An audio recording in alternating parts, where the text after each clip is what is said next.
wabarakatuh. Waalaikumsalam warahmatullahi wabarakatuh.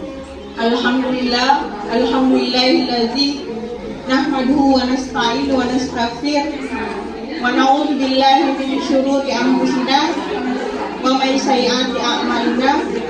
May yahdihillahu fala mudhillalah. Asyhadu an la ilaha illallah wa asyhadu anna Muhammadan abduhu wa rasuluh. Amma ba'du. Pertama-tama, marilah kita panjatkan puja serta rasa syukur kita kehadirat Allah Subhanahu wa taala, yang mana pada pagi hari yang berbahagia ini kita masih diberikannya rahmat kesehatan, rahmat kemudahan untuk melangkahkan di acara parenting ini. Salawat dan salam mudah-mudahan tetap dicurahkan kepada Nabi Allah Muhammad SAW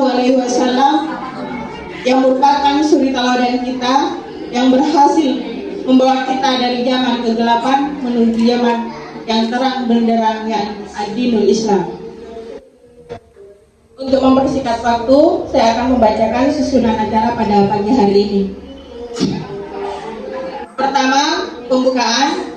Kedua, tadarus bersama surat Al-Baqarah 168 sampai 169. Acara inti yaitu parenting oleh Dr. Ani Rahmawati tentang pengaruh asupan makanan terhadap kualitas pertumbuhan dan perkembangan anak di usia dini. Keempat adalah ngobras, tanya jawab dan diskusi. Kelima adalah pemberian hadiah-hadiah. Keenam penutup, dan ketujuh adalah foto bersama. Marilah acara ini kita buka dengan bacaan basmalah. Untuk selanjutnya adalah tadarus bersama yang akan dipandu oleh Mbak Tria. Pada beliau saya persilakan.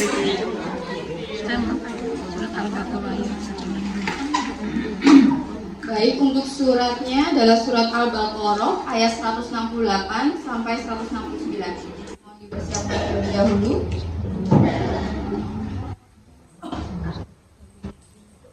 Karena ini di pertengahan surat, kita baca ta'awudz langsung ke ayatnya. 168 sampai 169.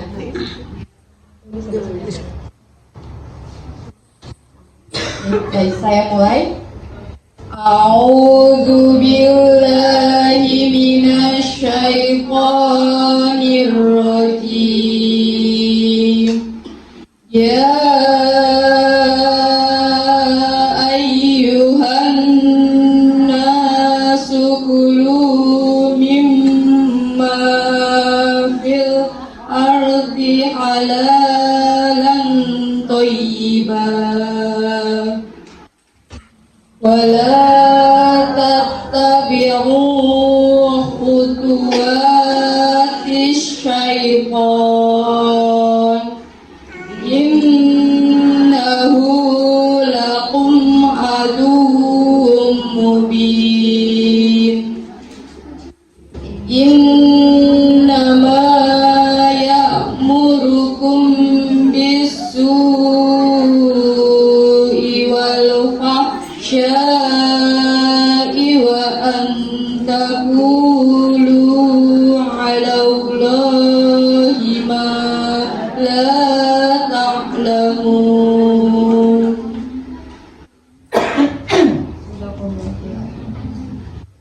Baik, untuk selanjutnya saya akan berikan kepada MC lagi. Barakallah, semoga ayat tadi dapat menambah keimanan kita. Acara selanjutnya itu merupakan acara inti. Mungkin ibu-ibu bisa mempersiapkan pena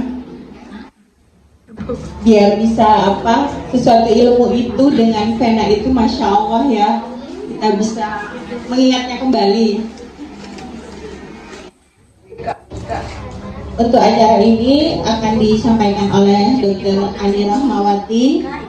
Pada beliau saya persilakan.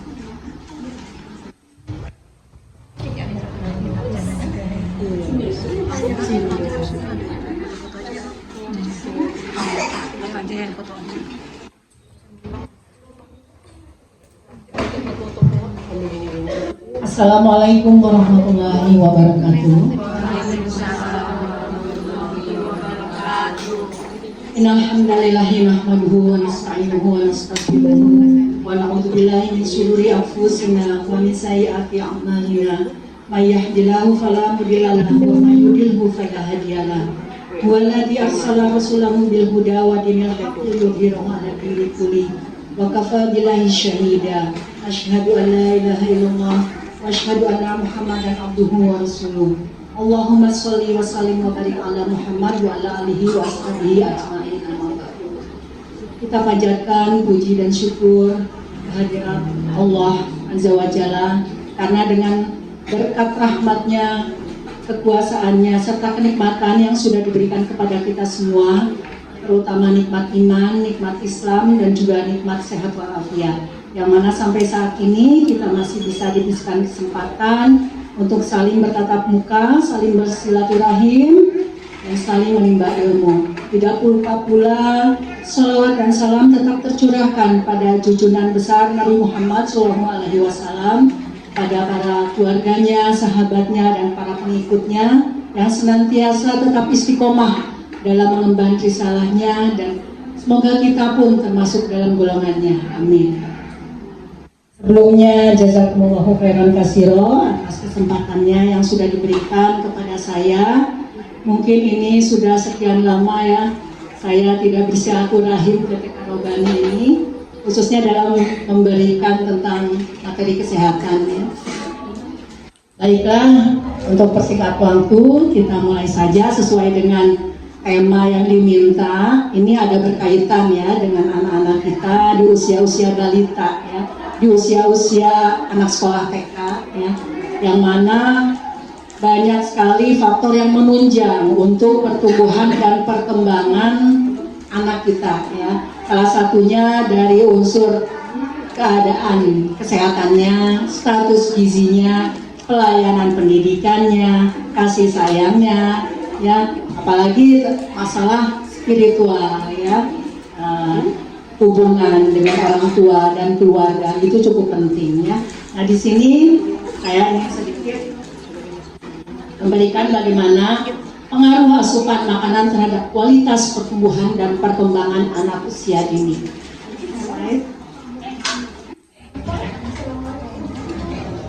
Kita awali terlebih dahulu ya. Kita ketahui bahwa kualitas anak masa kini itu merupakan sumber daya manusia ya di masa yang akan datang, sehingga perlu dipersiapkan agar anak itu bisa tumbuh dan berkembang seoptimal mungkin sesuai dengan kemampuannya. Nah, di mana usia dini atau balita pada anak ini merupakan masa golden age, masa periode emas, ya, sehingga terjadi pertumbuhan yang cepat, baik itu fisik maupun non fisik, yang terjadi di luar kandungan, maksudnya setelah dilahirkan. Golden age atau masa emas ini atau usia emas ini dikatakan itu di usia 0 sampai 6 tahun. Sesuai ya Bu ya dengan anak-anak TK di sini ya. Yang merupakan masa di mana perkembangan fisik, intelektual, emosional, bahasa, sosial itu berlangsung dengan sangat cepat. Dan hanya terjadi satu kali dalam masa kehidupan manusia.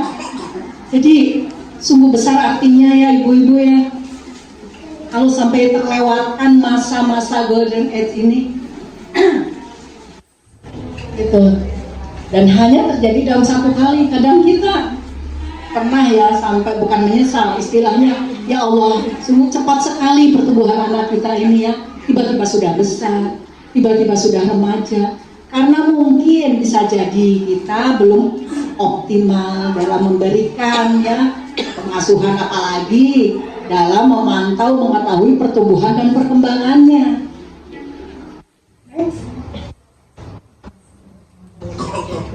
Kita lihat bagaimana periode tumbuh kembang anak itu sendiri. Kita lihat dari tahun demi tahun pertama sampai tahun ke-6 itu ada apa di situ yang penting mempengaruhi ya.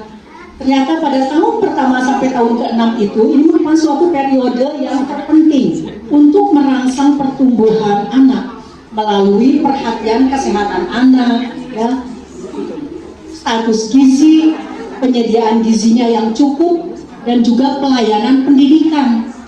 Ya, ini penting.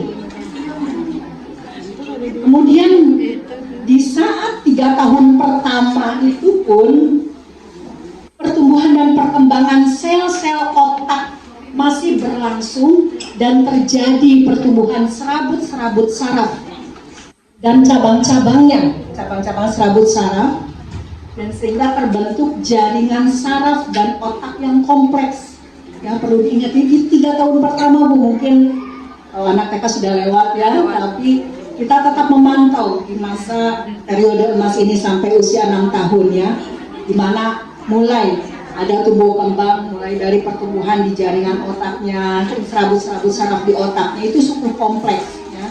Karena mengapa saya akan berikan pendahuluan seperti ini, nanti akan saya tampilkan bagaimana ada beberapa gangguan mental pada anak itu yang terjadi karena salah satunya yang berpengaruh adalah neurotransmitter atau gangguan di saraf otak ya. Nah, keduanya ini dia akan sangat dipengaruhi oleh asupan gizi, oleh asupan gizi balita. Next. Jadi ingat ya ibu-ibu tadi tahun pertama sampai tahun ke-6 dan 3 tahun pertama itu seperti apa. Jadi bagaimana sih kita mengetahui ya aspek tumbuh kembang itu seperti apa. Kita tahu bahwa periode tumbuh kembang itu mencakup 2 aspek yang berkesinambungan sesungguhnya ya. Jadi 2 aspek yang berbeda tetapi saling berkesinambungan. Artinya kan ada tumbuh dan kembang, itu beda ya. Mungkin ibu-ibu sudah paham ya, tumbuh itu seperti apa, kembang itu seperti apa. Ya Bu, paham nggak Bu? Ya kan? Insya Allah ya. Nah, jadi pertumbuhan itu mempunyai dampak dalam aspek pertumbuhan fisik, tambah tinggi, tambah besar ya, itu perawakan, body gitu kan. Nah, perkembangan itu berkaitan dengan kematangan fungsi organ. Itu termasuk apa? Motoriknya, kematangan fungsi organ yang lain ya. Apalagi fungsi-fungsi organ termasuk organ-organ dalam tubuh kita ya. Jantung, peredaran darah, otak dan lain sebagainya ya. Nah, pada masa ini otak dapat berkembang dengan cepat, baik dari segi strukturnya ya maupun fungsional fungsinya ya. Oke, next.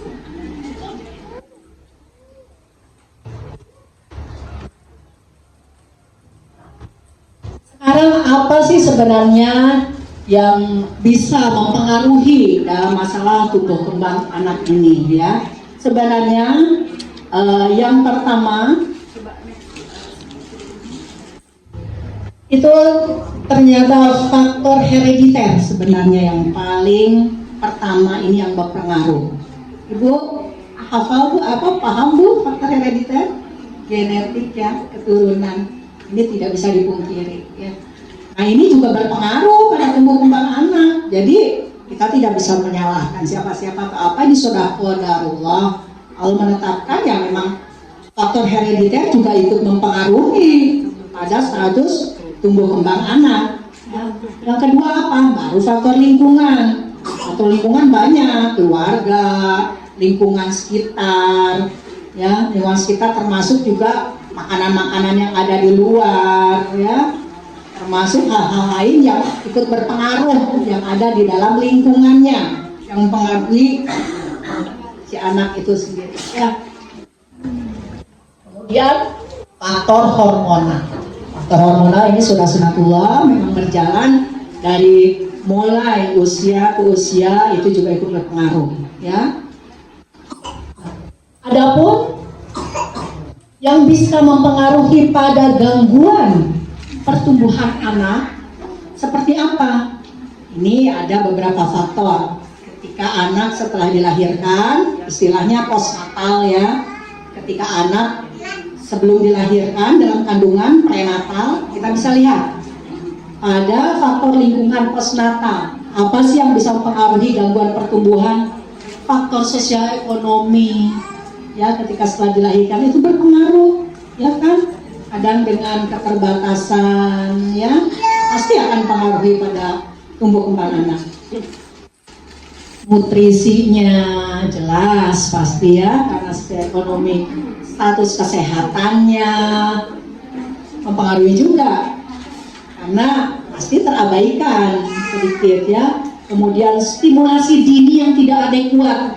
Seperti apa stimulasi dini yang tidak adekuat? Otomatis karena sosial ekonomi yang kurang dan yang hal-hal lainnya juga berkurang, pasti ada rasa, apalagi kalau misalkan tertuntut orang tua keduanya bekerja keras di luar, sehingga pemantauan, kepengasuhan, kan, perlindungan itu pasti akan berkurang. Sehingga bagaimana untuk bisa menstimulus si anak di usia-usia periode emas itu bisa optimal, karena justru di situ yang penting dalam cara kepengasuhannya, dengan dilatih, dipantau, diberikan contoh, ini loh seperti ini, karena di sini kan peran ibu yang penting, ya. Sekarang faktor perkembangan prenatal ketika dalam kandungan sebelum dilahirkan apa? Harus diingat asupan makanan ibu, ya, yang tidak baik sehingga mempengaruhi perkembangan prenatal ketika dalam kandungan sebelum dilahirkan, mulai dari awal kehamilan. Hati-hati ibu ya, dari awal kehamilan barangkali yang akan mau memprogram lagi kehamilan, ya. Nah, sampai dengan di sepanjang usia anak-anaknya itu akan terus terpola seperti itu, gitu. Di sini kita bisa lihat ya, bagaimana proses pertumbuhan dan perkembangan anak itu sendiri, dan hal-hal juga yang perlu diperhatikan yang ditekankan di sini. Jadi pola dan jenis asupan yang baik itu sebenarnya agar proses pertumbuhan dan perkembangan itu berjalan dengan baik. Jadi pola dan jenis asupan yang baik itulah yang harus kita upayakan, ya. Kemudian mampu memantau, tadi yang sudah saya katakan, memantau dan melatih anak untuk perkembangan dengan optimal, sehingga jika terjadi kelainan pada tumbuh kembang anak bisa dideteksi secara dini. Gitu. Kita bisa tahu, jadi tidak ujung-ujung nanti suatu saat, kenapa ini si anak kok ini? Kita coba lihat, kita flashback lagi ke belakang, apa sih yang sudah kita berikan pada anak kita? Apa sih yang sudah terjadi ketika itu di masa-masa periode emas anak itu? Nah itu, ya. Oke. Nah, jadi disinilah mengapa pentingnya pengaruh asupan makanan itu pada tumbuh kembang anak, ya. Jadi pola dan kebiasaan makan yang tidak baik pun merupakan salah satu penyebab timbulnya masalah kesehatan dan juga masalah kesejahteraan bagi keluarga dan masyarakat. Jelas ya, ya ini sesuai dengan slogan pemerintah juga pasti seperti itu. Semua itu ditekankan berawal dari rumah, keluarga, ya, yang akhirnya berpengaruh lingkungan dan sekitar masyarakat. Kemudian jenis makanan yang dikonsumsi juga pada anak-anak berpengaruh pada status gizinya. Di mana perbedaan status gizi akan memiliki pengaruh juga yang berbeda pada setiap perkembangan anak. Ya. Jika kebutuhan gizi yang seimbang ini tidak dipenuhi dengan baik, maka pencapaian pertumbuhan dan perkembangan juga akan terhambat. Ya. Apabila balita mengalami kekurangan gizi, ini pencanangan pemerintah juga kita juga istilahnya ya, mungkin himbauan dari sekolah-sekolah juga ya, beberapa instansi puskesmas, instansi kesehatan itu juga dalam rangka membantu pemerintah untuk apa sekarang ini pencanangan apa Bu? Gizi dan stunting, pencegahan stunting. Tahu nggak Bu stunting? Perawakan pendek ya. Berarti itu karena tumbuh ya terhambat kan? Ya itu. Jadi di sini pengaruhnya apabila balita mengalami kekurangan gizi akan berdampak pada keterbatasan pertumbuhan. Jadi keterbatasan pertumbuhan apa? Tadi kan pertumbuhan kan bisa tumbuh tinggi, tumbuh besar. Adanya keterbatasan dalam pertumbuhannya. Bisa jadi tidak tinggi, tapi kita juga tidak bisa faktor yang menunjang juga kita tidak harus perhatikan. Tadi kan faktor herediter juga ya, kalau memang genetikanya perawakannya memang sudah tidak pertumbuhan tinggi, otomatis ya turunannya juga bisa seperti itu ya. Tapi dengan pengaruh gizi ini pun mempengaruhi, jadi adanya keterbatasan pertumbuhan, rentan terhadap infeksi ya. Jadi sedikit-sedikit sakit, sedikit-sedikit flu, sebulan mungkin ada 2-3 kali, kalau enggak sakit kulit biasanya ya.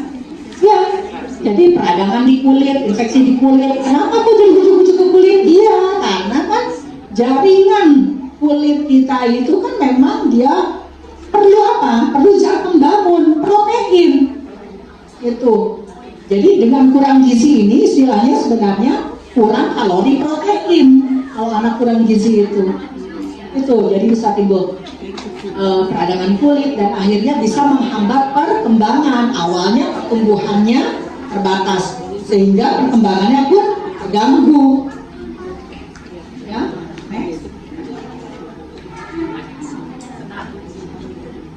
Jadi tadi sebelumnya sudah ada ya faktor yang berpengaruh yang menunjang pada pertumbuhan dan perkembangan anak itu sendiri.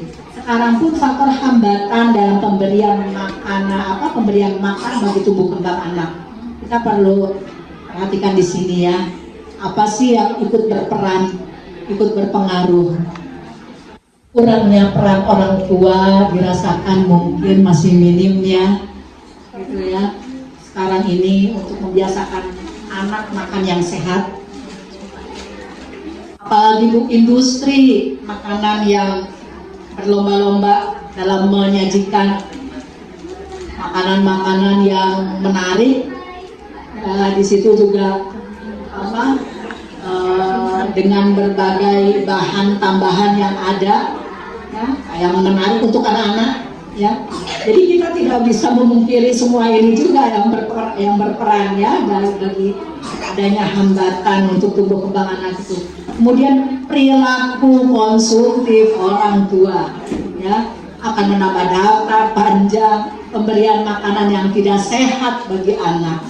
Hati-hati, ibu sebagai ya rumah sebagai madrasah keluarga, ibu sebagai orang terdekat bagi anak ya seperti tadi mestinya ikut menjadi uswah, keteladanan, memantau ya, melindungi, menstimulasi yang baik khususnya dalam cara pemberian makanan, kasih sayang ya. Ya memang mungkin kita tidak bisa mengkiri banyak barangkali juga orang tua yang ikut kerja di luar rumah, tapi di situ juga bagaimana kita untuk bisa mengatur teknisnya dengan baik ya agar tetap si anak itu dalam pola pengaruh makanan yang dikonsumsinya kita bisa pantau ya. Nah ini, jadi makanan instan di pasaran saat ini itu memang sudah banyak ya mengandung bahan-bahan makanan tambahan, mulai dari pengawet, pemanis, pengenyal. Yupi-yupi itu kan pemanis, pengenyal, kan tuh disukai kan sama anak-anak ya. Dengan kadar yang bermacam-macam, walaupun bisa saya lanjutkan Ibu?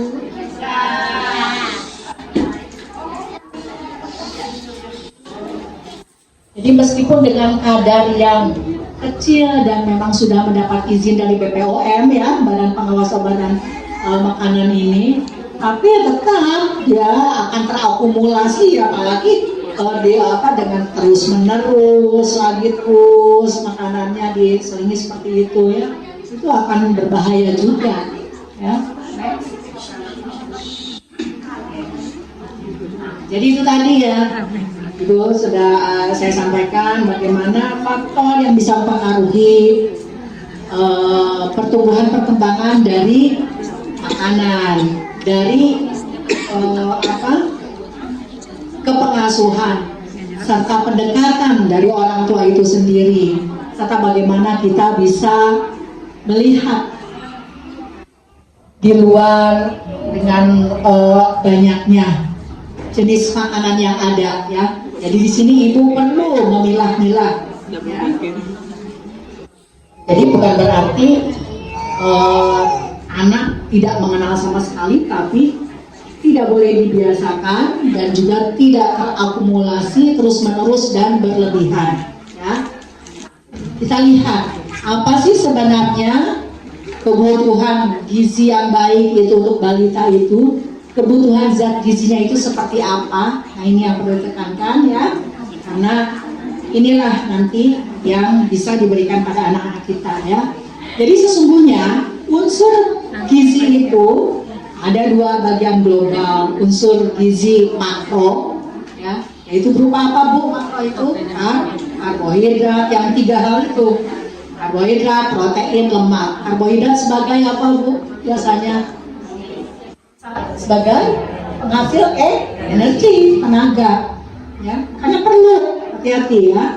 Nah, protein zat pembangun otomatis ya bisa membangun tubuh, dengan juga dia bisa membantu melindungi serta menyembuhkan jaringan sel-sel yang rusak. Apalagi kalau misalkan punya gangguan luka atau apa, ini protein bagus ya. Nah, kemudian lemak itu sebenarnya dia sebagai pelindung tubuh, tapi dia juga sebagai cadangan energi bagi tubuh kita ya. Dan unsur gizi mikro ya, dikatakan sebagai unsur gizi mikro itu berupa vitamin dan mineral. Ini juga perlu, penting, hati-hati, vitamin dan mineral sayuran masuk di dalamnya. Walaupun sayuran itu mengandung kaya akan karbohidrat juga, tapi dia juga berperan sebagai vitamin dan mineral, sayur dan buah. Barangkali di sini anak-anak ada yang masih belum mengenal sayuran, Bu Guru. Kalau makan bersama ada yang masih belum mengenal? Ya, nggak bisa sama sekali, tidak bisa masuk. Apa memang tidak dikenalkan dari awal sama orang tuanya? Nah, hati-hati ya Bu ya, itu. Membiasakan anak dalam mengkonsumsi makanan dan minuman yang sehat dan baik dengan mengurangi jajanan kemasan atau jajanan sembarangan dari luar, itu juga berpengaruh ya. Kemudian faktor yang harus diperhatikan ini dalam kita memilih makanan ya. Ini ada 4 hal yang penting juga. Segi apa Bu? Kualitas, jenis makanannya ya. Kita harus betul-betul memperhatikan mana sih, insya Allah ibu-ibu semua sudah paham ya. Nah, kemudian kuantitas jumlahnya, hati-hati jangan karena ingin memanjakan terus-terusan dikasih ya. Nanti akan saya paparkan bagaimana kebutuhan yang sesungguhnya yang dalam satu hari itu sejumlah porsi yang diberikan seperti seberapa ya. Nah itu, jadi kuantitas jumlahnya. Kadang-kadang kan kalau misalkan ini pasti itu memang sudah lazim ya, anak-anak ada yang seperti ini, dia sulit makan ya. Ketika ada menyukai makanan satu jenis makanan atau bahkan makan makanan pokok, dia sudah biarin aja, dia lagi senang makan karena kemarin sudah nggak mau makan sampai 7-8 kali makan ya dikasih aja gitu. Terus besoknya malas makan, kenapa? Ya, karena sudah makan banyak sebelumnya gitu. Jadi ketidakdisiplinan inilah ya Jadi 4 hal ini juga harus ditunjang dengan kedisiplinan kita. Ya bagaimana mau mendidik anak kita untuk disiplin kalau tidak dicontohi, tidak diteladani dari orang tua, keluarga, ibu yang terdekat, ya. Nah, yang ketiga frekuensi. Jadi dalam pengulangan pemberian makanan itu sendiri. Sudah saya katakan tadi, jangan sampai ketidakdisiplinan tadi. Ya seharusnya memang kita biasakan untuk yang baik itu dengan makan makanan pokok 3, ya maksimal sampai 4 porsi kalau untuk anak-anak itu ya. Nanti akan saya perlihatkan gambarnya. Ya. Dan juga waktu, hati-hati waktu. Kadang-kadang dengan keterbatasan waktu orang tuanya juga, ya, keterbatasan hal-hal yang lain, akhirnya di saat jam-jam makan anak seharusnya makan makanan pokok, diberikan makanan selingan. Ini yang tidak diperbolehkan. Sehingga akhirnya anak terbiasa, ayo nak makan dulu ini, enggak, udah makan ini, kenyang, misalkan atau apa gitu. Nggak bisa seperti itu, karena sudah terpola dari awal gitu. Jadi coba usahakan, ini penting, jadi kualitasnya, kuantitasnya, frekuensi dan juga waktu. Ya hati-hati. Ini saya kemarin mengikuti webinar juga dari Kemenkes. Jadi itu dari ahli gizi ya. Hati-hati waktu pemberian. Jadi jangan sampai, jadi kedisiplinan juga. Jangan sampai waktu di jam-jam pemberian makanan pokok diberikan makanan selingan. Nah saat makanan selingan atau apa, si anak akhirnya ya keaktifannya susah lagi akhirnya untuk diberikan makanan pokok khususnya ya berkualitas. Next.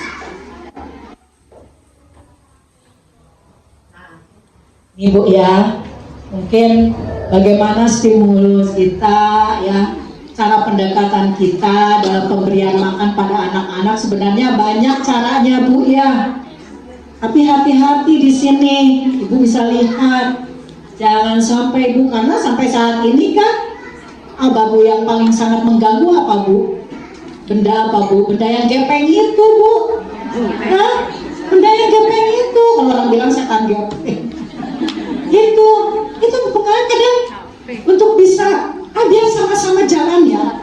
Ibu kerja juga ya, misalkan beres-beres atau apa. Nih kamu sambil nanti disuapi juga gitu kan, sambil makan. Tapi ibunya beres-beres gak ikut makan gitu.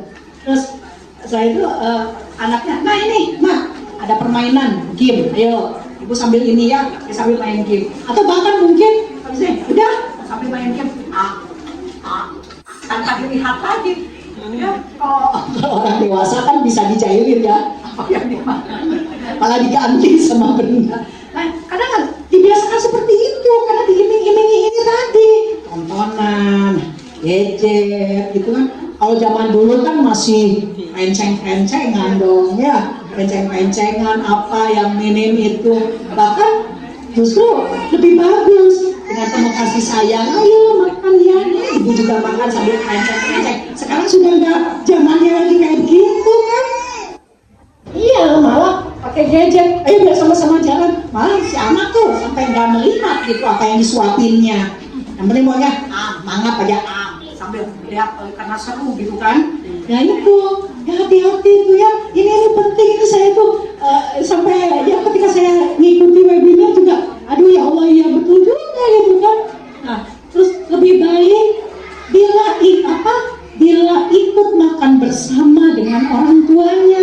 Mungkin kalau seandainya kumpul bersama sulit barangkali ya untuk cari waktu yang tepat, apalagi misalkan ya kalau siang pasti tidak bisa untuk kumpul bersama ya, mungkin di jam-jam setelah maghrib ya, saat makan malam gitu ya, karena maksimal jam makan malam itu sesungguhnya jam 19 Bu, jam 7 malam ya. Jangan sampai anak-anak karena dibiasakan makan jam 9 terus lanjut tidur, itu akan mengganggu juga metabolisme tubuhnya Bu ya. Hati-hati terutama pada pencernaannya.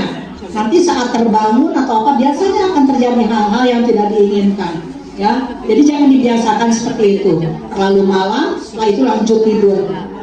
anak-anak saja dibiasakan tidak boleh seperti itu, apalagi kita sebagai orang dewasa juga tidak boleh beri contoh seperti itu, ya. Karena maksimal jam makan malam itu jam 7 malam, ya. Mungkin di situ bisa diselingi dengan bersamaan bersama keluarga, atau tidak bisa kumpul bersama keluarga, ya orang terdekat sama ibu. Kenapa? Nanti si anak itu akan terbiasa, akan tahu, oh jenis makanan yang ibu makan sama dengan yang aku makan, walaupun mungkin dilembutkan ya untuk anaknya, tapi kan ngelihat dari warnanya apa, si anak pasti mau. Apalagi bagi yang sebelum tidak mau sayur, diperkenalkan saat makan bersama ibu. Ayo nak, coba rasakan, ini bagus, ini nanti untuk kesehatan. Si anak tadi masa periode emas itu dia jalan otaknya, memorinya jalan, kan di situ akan terjadi struktur dan fungsional otaknya itu jalan di 6 tahun pertama itu. Ya dia akan merekam, oh iya ini bagus, ini ternyata enak gitu kan, sayurnya, proteinnya gitu ya, itu. Dan hal-hal yang lainnya. Jadi itu tadi, jadi stimulus dari si ibu, keteladanan, contoh makan bersama si ibu. Itu tadi pokoknya. Jadi apa yang ibu makan nanti dia itu tahu. Oh jenis makanan bersama. Ya dah, akhirnya lahap makan bersama ibu gitu. Ya. Nah, hanya dengan demikian makanan yang anak makan sudah tidak dikhawatirkan lagi, ya, dari segi kualitas maupun kuantitasnya, ya. Karena jumlah pemberian pun juga penting gitu ya, kan pasti akan terlihat tuh ibu kok ibu 2 piring sih, kok aku 1 piring ya kan? Gitu. Jadi bisa sama-sama ya bagaimana cara pendekatan, cara memberikan contohnya. Next. Nah, ini kayak ada bulan ya. Ibu jelasnya yang belakang Bu, gambaran kerucut gizi seimbang ini. Jelas Bu ya? Yang bagian bawah kelihatan? Dasar kerucut yang paling bawah ini kelihatan? Apa Bu? Gambar apa Bu? Hah? Air putih. Ada air dalam gelas ya? Nah, bukan air putih, air dalam gelas Bu. Air putih. Pas Ya. baca. Nah, saya perlihatkan ini ya dari Kemenkes, kerucut tumpang gizi seimbang ya, kita bisa lihat terdiri dari unsur apa sih gizi seimbang itu. Nah hati-hati Ibu, ini perlu saya tekankan, setiap kita pemberian makanan jangan lupa memberikan minuman yang terbaik adalah air putih ya, karena nanti kita bisa lihat tidak boleh banyak konsumsi yang gula ya. Jadi soalnya banyak anak-anak ini nggak bisa minum air putih, pokoknya setiap habis makan mesti sirup, kalau enggak teh manis, kalau enggak teh kotak. Ada itu, saya sering banyak perhatikan tuh. Karena saya jalan-jalan ya, saya sering lihat karena ketika bersama orang tua anak saya ya gitu. Jadi ada yang tidak ini upayakan harus minum, dan 8 gelas ini bukan satu hari 8 gelas Ibu, minimal itu orang dewasa pun minimal 8 gelas ya. Dan karena tubuh kita itu sebagian besar terdiri dari unsur cairan, karena itu penting, dan yang paling vital itu yang paling penting adalah air. Kadang kita di satu ibaratnya kondisi yang lingkungan yang istilahnya kondisi yang tidak ada sama sekali unsur makanan dan minuman, yang terpenting justru adalah minum terlebih dahulu, itu yang paling vital ya, bukan makanan ya. Jadi setelah minuman baru makanan ya. Nah, jadi alas yang paling dasar dari kerucut tumpang gizi seimbang ini diistilahkan tumpang gizi seimbang ya Bu ya.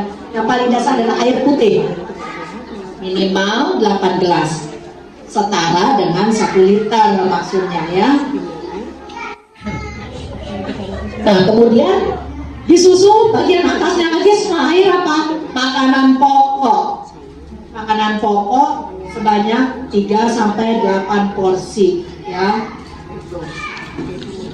Kemudian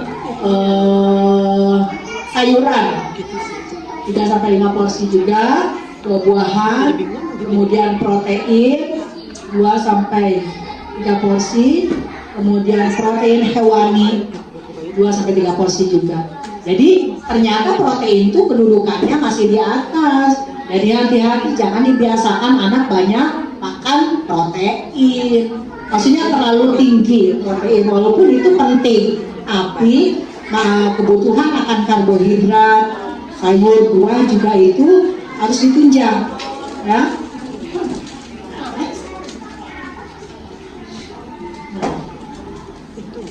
Ini kalau setelah diperbaharui ternyata beberapa jumlah porsi yang dianjurkan itu dari PUGS ya, Pedoman Umum Gizi Seimbang ya, kita bisa lihat sama seperti tadi ya, untuk unsur zat gizi makro maupun mikro itu kedudukan yang paling besar diduduki oleh unsur karbohidrat ya, sebanyak 3 sampai 4 porsi. Ini setelah diperbaharui ya. Kemudian sayuran juga 3 sampai 4 porsi dalam 1 hari konsumsi ya. Kemudian buah-buahan juga. Kemudian yang paling dasar tadi ya, sama air putih juga diperlukan minimal 8 gelas ya, setara dengan 1 liter. Nah, bagian kerucut paling atas itu dengan makanan tambahan atau unsur-unsur tambahan seperti apa? Gula, garam, minyak. Hati-hati, mungkin dalam 1 harian ini atau yang dikonsumsi oleh kita itu tidak melebihi dari batasan ini. Jadi batasi gula, garam, dan minyak. Karena sekarang memang sih ini ya, bukan tidak boleh sama sekali, tapi jangan dibiasakan. Karena kita ingin simpel, seperti yang sudah tadi saya sampaikan dengan industri di luaran, berbagai makanan yang ada, cukup fried chicken aja gitu kan. Ini kan tidak ada sayurnya di situ, protein terus yang dianukan. Itu dia. Nah, ini gambarannya, ya. Inilah jadi gambaran bagaimana jenis serta jumlah makanan yang dibutuhkan, zat gizi yang dibutuhkan oleh anak ya. Jadi itu kenapa saya penting memberikan pendahuluan terlebih dahulu seperti ini, bagaimana faktor yang mempengaruhi pada si anak ya, dari asupan gizinya, jenis makanan untuk berpengaruh juga pada pertumbuhan dan perkembangan si anak itu sendiri ya. Kemudian faktor yang menunjang apa? Faktor keluarga juga ya, kepengasuhan ya, seperti tadi. Kenapa? Karena nanti saya akan memperkenalkan bagaimana ini ada istilah gangguan pada anak ya, gangguan mental, yang ternyata itu juga sangat dipengaruhi oleh asupan makanan yang diberikan dan jenis-jenis makanan yang ada ya, sehingga si anak itu terganggu tumbuh kembangnya. Mungkin kalau pertumbuhan bisa saja dia tumbuh dengan baik, tapi perkembangannya jadi terganggu ya. Nah, ini istilahnya. Next. Oke. Ada istilah ADHD, Attention Deficit Hyperactivity Disorder. Apa itu? ADHD itu tidak lain adalah istilah medis untuk gangguan mental berupa perilaku impulsif dan hiperaktif. Dia tidak bisa fokus anaknya, ya. Kira-kira masih ada anak-anak masih ada ya? Gejala ADHD ini membuat anak kesulitan memusatkan perhatian pada satu hal dalam satu waktu. Kalau memang anaknya tidak ada kecenderungan ADHD, dia bisa ya mengikuti ya. Makanya ini kembali lagi ke pola didikan kita ya. Kemudian meski lebih rentan itu terjadi pada anak-anak. Tapi walaupun demikian, kalau seandainya dibiarkan terus-menerus, kita tidak tangani, kita tidak pantau, kita tidak perhatikan, itu bisa berlanjut sampai remaja, bahkan sampai dewasa. Itu yang akhirnya sulit bagi kita ya untuk bisa mendeteksinya. Ya. Oke. Jadi untuk menjaga ADHD ini sebenarnya memang dikatakan penyebab pasti itu memang ya tidak ada ya. Jadi para ahli masih belum mengetahui secara pasti. Namun mungkin ada beberapa unsur ya. Masalah kesehatan mental ini juga muncul karena ketidakseimbangan senyawa kimia atau neurotransmitter dalam otak. Nah itu tadi, makanya kenapa tadi saya kasih pendahuluan di mana 3 tahun pertama, 6 tahun pertama itu ya sedang perkembangan di otak, serabut-serabut otak, di mana dengan pertumbuhan fungsi struktur serta fungsi otak secara kompleks ya.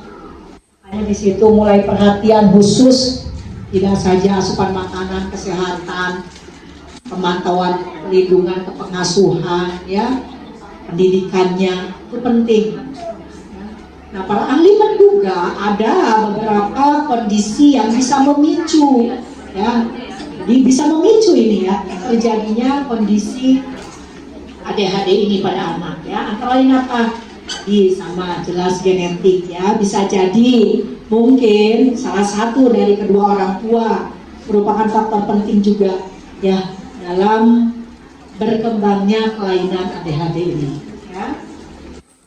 Atau juga mungkin fungsi dan struktur otak tadi ya jelas ya, karena diketahui mungkin adanya ketidakseimbangan neurotransmitter ya, jadi bisa jadi fungsi struktur otaknya juga terganggu, jadi ada ketidakseimbangan tadi ya.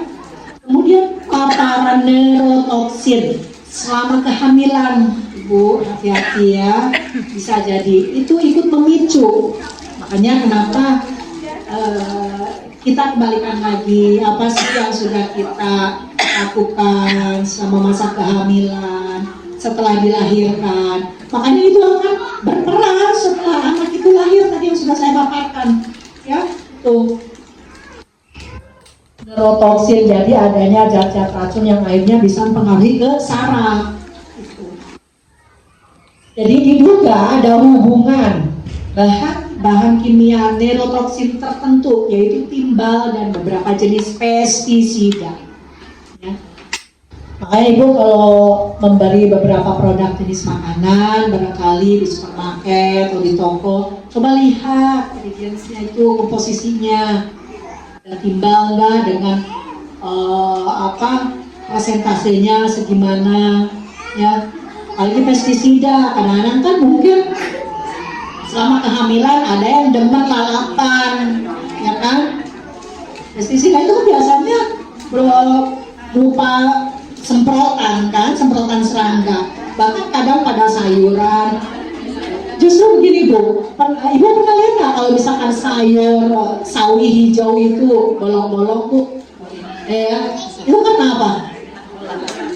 Dimakan ulat. Kalau dimakan ulat kira-kira pestisidanya ada apa enggak? Nggak ada. Jadi jangan kaget kalau sawinya itu bolong. Iya, hati-hati ya. Ya walaupun bukan berarti yang mulus akhirnya banyak tidak, tapi ya nggak usah takut. Justru ini ternyata binatang pun mau makan gitu ya. Jadi harus hati-hati karena kan kalau selama kehamilan tuh pasti ada aja yang kepengennya itu kan, yang lalapan, yang ini, apalagi daun kemangi, cuma kucuk paling dicucinya gitu kan. Bahkan ada yang nggak dicuci karena enak nggak dicuci katanya gitu. Kalau sudah dicuci betul layu kan. Nah, apalagi kalau yang baiknya itu harus dicuci air hangat. Karena biasanya keluar dia si telur apa ya, kita nggak bisa kelihatan telur kuman tuh. Itu air hangat. Tapi akhirnya kan menjadi tidak menarik ya. Sudah dicuci air hangat tuh layu hitam gitu. Enaknya kan masih segar. Bahkan dicucinya kan cuma kupiak gitu doang gitu. Jadi Biasanya kan di aliran air mengalir ya, cuci. Termasuk selada yang di burger itu loh, saya cuci itu sambil digini-gini loh, dirabat, biar air mengalir, dilus itu bolak-balik gitu. Karena pasti ada lendir itu, bukan tidak mungkin bekas pestisidanya, atau kalau enggak telur-telur cacing yang kecil itu bisa ya. Jadi ya pemilahan seperti itu ya, makanya kalau yang ibu-ibu ada keluarganya tahu dengan masalah gizi bisa lebih memperhatikan lagi ya itu. Kemudian hal yang lain ya, paparan timbal ini ternyata diduga bisa mempengaruhi tingkat pendidikan ya, dengan kurangnya perhatian, hiperaktif dan impulsif. Jadi hati-hati ya saat membeli makanan, terutama makanan kemasan ya, mungkin sekali dua kali tidak masalah ya, tapi harus diperhatikan komposisinya. Jangan sampai di situ ada bahan timbal ya. Nah itu tadi paparan pestisida organofosfat yang sudah saya ceritakan berkaitan dengan kelainan mental anak.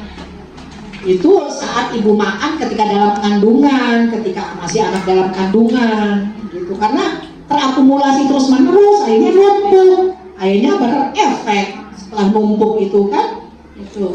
Jadi memberikan efek negatif pada perkembangan saraf anak ya. Nah yang keempat, selalu mungkin nggak ada ya kalau yang merokok ya, tapi harus diingat paparan asap rokok, kita sebagai perokok pasif. Maaf barangkali ada di keluarganya yang masih smoke ya, tuh. Jadi paparan asap, apalagi pada yang sedang hamil ya, pengaruhnya besar, hati-hati. Penderita perokok pasif ya, merokok dan mengkonsumsi alkohol selama kehamilan. Mungkin kalau kita nggak alkohol, tapi apa bu? Soft drink. Nggak bisa, mau terus ini, pokoknya harus Coca-Cola. Nggak bisa, hati-hati itu ya. Soft drink, Coca-Cola, Fanta, Sprite. Apalagi sekarang tuh yang ternyata ada itu. Jadi itu juga berpengaruh. Karena terbiasa ibunya, akhirnya membiasakan juga pada anaknya setelah anaknya lahir. Ya, makanya dia harus betul-betul ketika kita sedang hamil tuh ya, anak dalam kandungan itu yang perlu kan namanya kalau kita sudah diamanahi kehamilan kan kita berarti juga harus sudah siap. Kita harus sudah banyak mempersiapkan segalanya, mulai dari hal kecil sampai hal besar, pengasuhan, zat gizi, makanan apa yang kita konsumsi, karena itu berpengaruh peran besar nanti setelah dilahirkan pada tumbuh kembang anak. Gitu. Ya, next.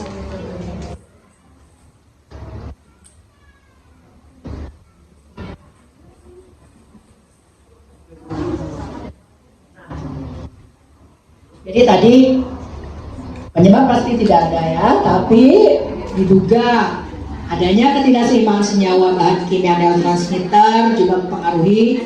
Kemudian faktor yang bisa memicu jadinya ADHD kelainan itu juga harus diperhatikan tadi ya. Kemudian ini faktor resiko. Faktor resiko ADHD jelas tadi ya, sama ya. Faktor genetik, gangguan selama kehamilan. Banyak ya gangguan selama kehamilan. Biasanya kalau yang ibu-ibu rutin memeriksakan ke bidan apa ya, itu kan bisa diberitahukan oleh tenaga kesehatan. Hati-hati ibu, ini gini, ini ada gangguan gini, jangan sampai ya, apalagi kalau sampai kejang dalam kehamilan. Itu hati-hati, kan pasti sudah pernah diperkenalkan kan sama Bu Bidan ya, yang adanya keracunan kehamilan dan yang lain sebagainya ya.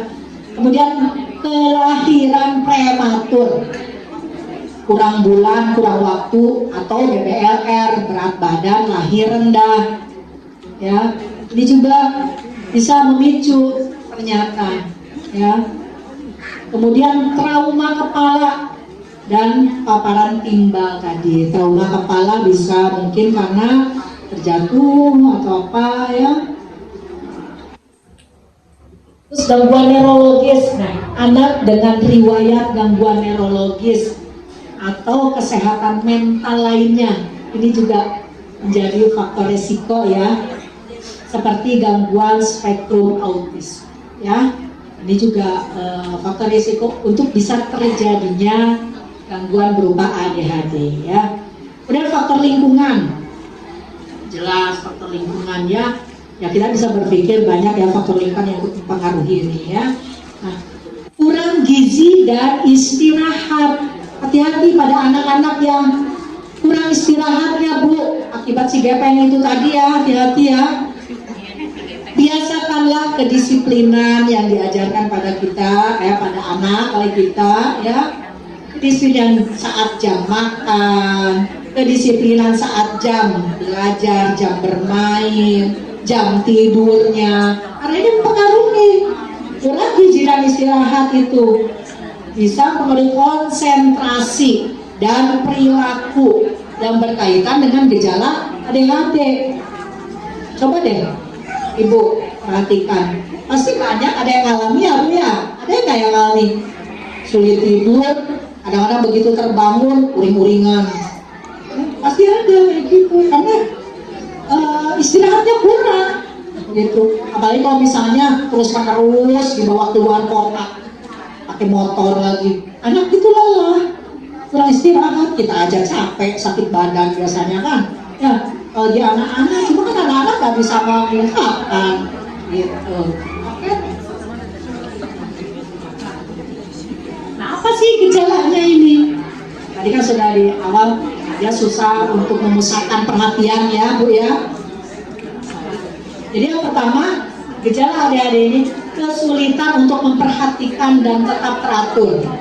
Kalau anak yang biasa, yang sekiranya tidak ada unsur-unsur kemungkinan timbulnya ADHD, biasanya mau dia memfokuskan, mau ngikutin temannya lain, perhatikan Bu Guru, dia juga mau memperhatikan Bu Guru. Kalau yang ada anak kecenderungan dengan ADHD biasanya ini I don't care ya, istilahnya itu ya cuek-cuek aja gitu ya.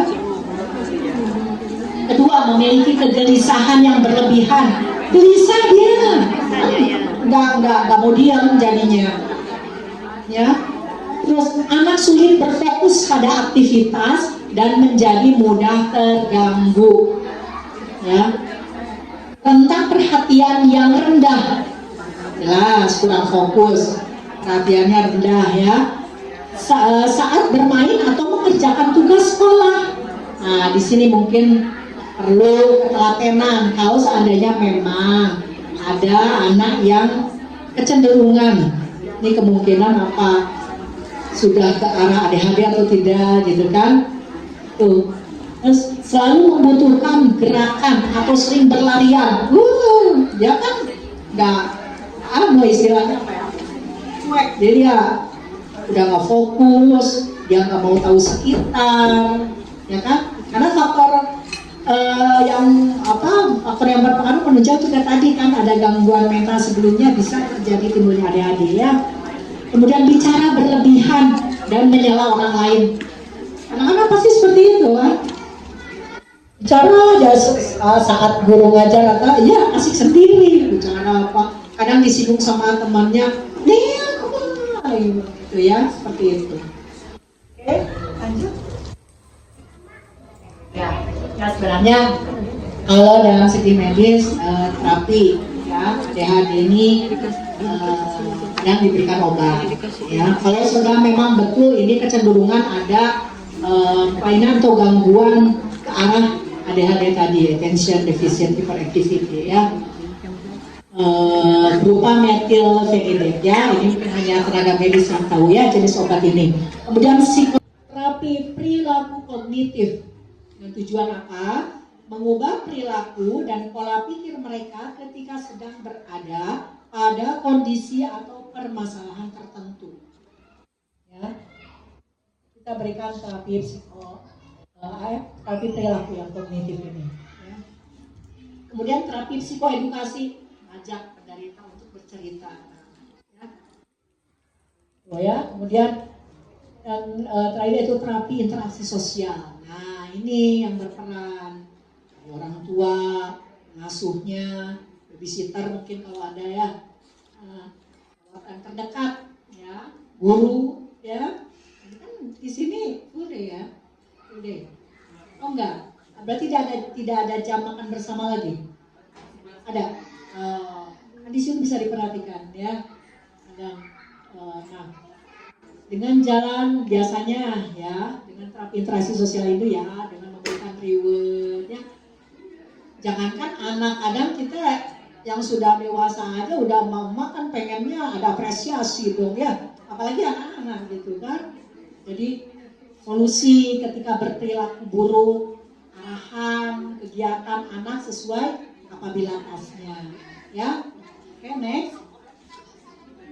Nah sekarang ini yang harus diperhatikan, yang berpengaruh juga nanti pada tumbuh kembang anak dan juga perlu diperhatikan bagi yang memang sudah ada terlihat kecenderungan anak itu berupa gangguan mental ADHD, pengaruh gangguan mentalnya seperti hiperaktif dan sebagainya, sulit untuk memusatkan perhatiannya, kurang fokus. Nah, ini perlu diperhatikan, ada beberapa jenis makanan yang memang dianjurkan dan ada juga beberapa jenis makanan yang perlu dihindari. Ya. Nah, adapun pola makan yang disarankan pada penderita ADHD ini, telur ternyata ya, telur kaya akan protein, bisa meningkatkan konsentrasi, ya. Kemudian kedua, buah dan sayur. Nah ini harus diperkenalkan Ibu, karena penting ternyata. Ada penderita ADHD aja, ini bagus, apalagi pada yang normal ya. Karena makanan yang kaya akan karbohidrat juga sayur buah ini, walaupun dia berperan sebagai mineral ya, vitamin. Yang penting diterapkan di sini dengan memberikan contoh. Jadi jangan anak suruh makan sayuran, ibunya juga nggak demen sama sayuran atau nggak demen sama buah ya. Perkenalkan apa yang kita makan samakan, jangan kita, karena kita juga sebenarnya jadi menyembunyikan nih, kita juga nggak suka sama sayur yang itu, jenis yang itu misalkan, atau sama buah yang itu, aku yang ini gitu ya. Tapi untuk biar itu buat anak aja, kita kasihkan ke anak. Loh kok biar nggak sama? Iya biar beragam ya istilah. Kan ibunya juga gak demen sama buah itu, sama sayur itu. Jangan seperti itu. Kenalkan dengan jenis yang sama, gitu kan? Ini dengan beragam. Sebenarnya bisa bervariasi Bu ya dari setiap harinya dalam memberikan jenis makanan itu. Jadi jangan monoton. Kan banyak jenis buah, sayur itu banyak. Jadi dimulai dari diperkenalkan, nanti sayur ini, variasi lagi, nanti sayur ini, nanti sayur ini. Akhirnya bisa mengenal semua. Jadi pasti dah kalau seandainya monoton, pasti anak-anak kita itu ada banyak yang berprotes. Oh Bu sayurnya ini mulu, ini aja ya. Anak-anak kan pasti ada yang berprotes seperti itu ya. Walaupun memang bagus ya, misalkan kangkung lagi Bu lemes gitu. Nah, ada yang gitu, kangkung lagi. Coba wortel untuk penglihatan bagus ya, tomat. Soalnya banyak loh anak-anak, bahkan orang dewasa pun yang tidak suka tomat. Karena rasanya kecut, ya. Kecut gimana gitu ya? Kecut banyak, apalagi ada bijinya. Kalau di jus, aduh ada yang busa-busanya itu kan. Nah, itu ya alhamdulillah kalau yang suka semuanya kayak saya, nggak ada pahit kelarak. Bahasa Jawa nggak ada pahit kelarak semuanya makan. Nah itu Terus kemudian susu. Ini penting susu ya. Kalsium yang sangat diperlukan buat anak. Termasuk juga jenis produk susu, keju dan yogurt ya. Hati. Jadi bukan yogurt dari Yupi ya. Yupi pengenyal kadang ada, rasa yogurt ada ya. Yogurt yang betul-betul asli yogurt ya. Jadi sesungguhnya susu, keju, yogurt itu yang baik. Jangan sampai sering dikasih apa? Coklat. Nah, kita lihat nih. Terus kemudian tadi susu ya, bermanfaat untuk merangsang pembentukan hormon dan menjaga kesehatan sistem saraf otak juga. Ini sebenarnya kelanjutan ya dari susu. Nah, kemudian ikan dengan kaya akan asam lemak omega 3. Ada yang anak-anaknya masih ada yang tidak suka ikan, Bu? Ada, Bu? Hah? Aduh, sayang sekali. Suka ya semuanya ya, insya Allah ya ikan. Aduh, ikan beragam. Allah menitipkan kepada kita semua dengan berbagai bahan makanan di sekitar alam ini ya. Ini sangat penting untuk perkembangan otak anak ya, termasuk mengurangi resiko. Ini ikan ya, maaf ya, lanjutan dari ikan ininya penjelasannya. Bisa saya lanjutkan Ibu? Nah, jadi ikan ini penting untuk perkembangan otak anak, termasuk mengurangi resiko perilaku hiperaktif dan meningkatkan kemampuan berkonsentrasi. Jadi bukan banyak daging, Bu, tapi ikan. Sebenarnya kalau dari riset penelitian bisa diperhatikan deh, Bu. Anak yang sudah senang ikan dari kecil itu tingkat kecerdasan intelektualnya tinggi loh. Itu dibandingkan yang anak tidak pernah diperkenalkan ikan, sering banyak makan daging, akhirnya banyak yang hiperaktif, nggak bisa memusatkan perhatian ya. Karena telur juga jangan diberikan, jadi suka konsentrasi.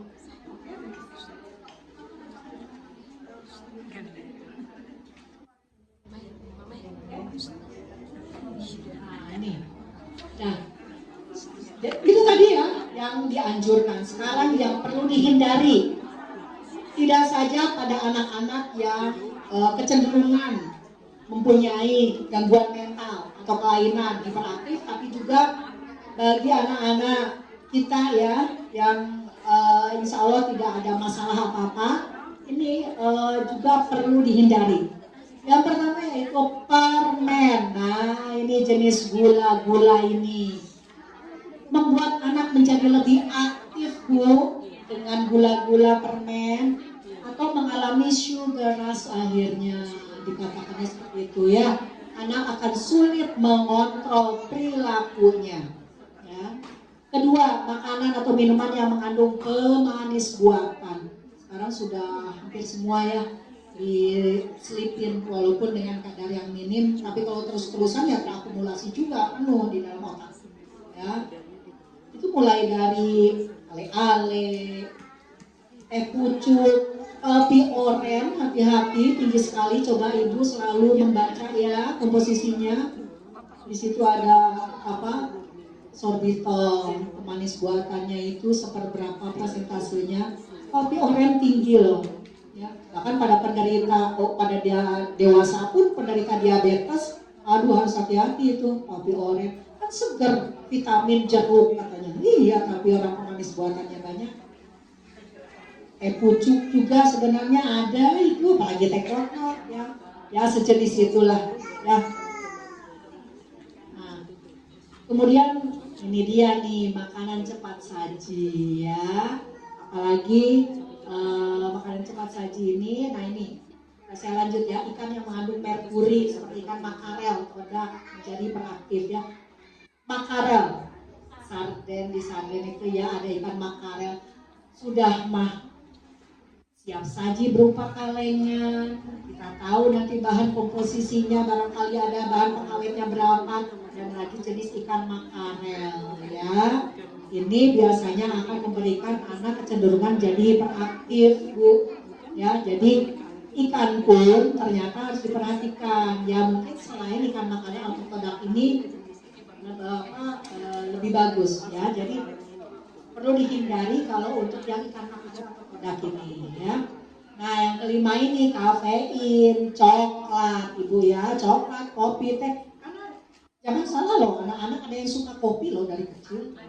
Iya, dikit-dikit, Pak, oh ini join Pak. Itu Pak join Pak, setengah cangkir loh. Itu ada itu. Ya jadi hati-hati ya, perlu pembatasan. Coklat, kopi, teh ya, dan juga minuman bersoda. Ya, karena ada anak yang suka ya itu tadi, karena dari orang tuanya sejak hamil, ibunya senang diperkenalkan Sprite, Coca-Cola, Fanta, akhirnya keterusan, anak juga menginginkan minuman yang seperti itu bersoda. Gitu. Dan juga ini ya hati-hati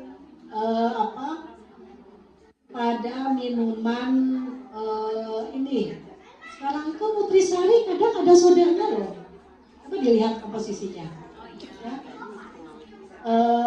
Terus kalau untuk Pocari Sweat, kalau Pocari Sweat itu bukan soda tapi dia asam ascorbat ya. Asam ascorbat juga dia kadang memicu ke asam lambung ya. Jadi komposisi itu kalau memang tidak paham komposisinya seperti apa ya bisa ditanyakan ya pada ahli gizi ya atau sejawat yang dikenal lah gitu ya. Jadi ternyata justru yang tadi dianjurkan susu, keju, yogurt. Kalau coklat sebenarnya apalagi dengan penderita ADHD ini perlu dihindari ya. Kalau pada anak yang tidak ada hambatan masalah apa-apa pun juga perlu pembatasan, apalagi pada anak yang kecenderungan punya kelainan ADHD gitu ya. Ya biasanya roti atau apa kan justru lebih baik mending roti susu. Nah kadang-kadang kalau ada anak-anak yang sakit yang berobat saya itu dengan ini ya dengan sakit yang satu paket ya. Tahu ibu sakit satu paket atau pilek panas satu paket ya. Jadi apa dong bu yang dimakannya ini rasanya dia sukanya roti kasih roti rasa susu, jangan yang ada rasa coklat. Nah justru itu sukanya, nggak bisa, apalagi dia sudah ada dalam tenggorokannya, ya, karena memicu, ya, selain memicu hiperaktif, manisnya juga, itu kan mengandung kafeinnya, gitu ya. Ya bu ya jelas ya, jadi makanan yang perlu dihindari, makanan yang memang dianjurkan, ya. Oke, lanjut. Nah ini ya, contoh anak-anak dengan ADHD itu gambarannya, ya, gitu sulit memusatkan. Tapi dia enjoy aja, gitu karena kan nggak merasa punya apa. Tapi kita sebagai orang tua ataupun guru atau orang terdekat yang perlu memantau, memperhatikan. Ada apa ya dengan anak ini kok lain dengan anak yang lainnya, itu kan bisa terlihat, bisa terasa, bisa nampak sama kita ya. Nah, jadi perlu pendekatan ya, edukasi tadi ya, bagaimana cara terapinya itu yang bisa diterapkan. Lanjut.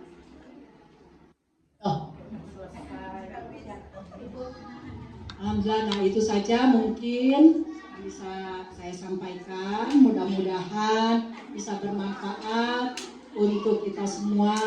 Kurang lebih insya Allah ibu-ibu di sini termasuk ya dengan pihak guru juga ya bisa membantu anak didik kita bagaimana kedepannya, mulai dari pola pendidikan, kesehatan, asupan gizinya itu perlu diperhatikan ya Bu ya. Sedari dini, karena pendeteksian sedari dini itu cukup penting ya. Jadi faktor yang mempengaruhi juga kita tidak bisa pungkiri, faktor genetik, sosial ekonomi ya, mempengaruhi di saat masa-masa prenatal sebelum dilahirkan dalam masa kandungan dan juga pada saat setelah dilahirkan postnatal ya. Itu saja, nanti mungkin dilanjutkan dengan tanya jawab, diskusi, kurang lebih Saya mohon maaf bila ada kurang kesalahan, segala sesuatu yang hak yang benar itu hanya datang dari Allah SWT. Akhir kalam, billahi taufiq wal hidayah. Wassalamualaikum warahmatullahi wabarakatuh.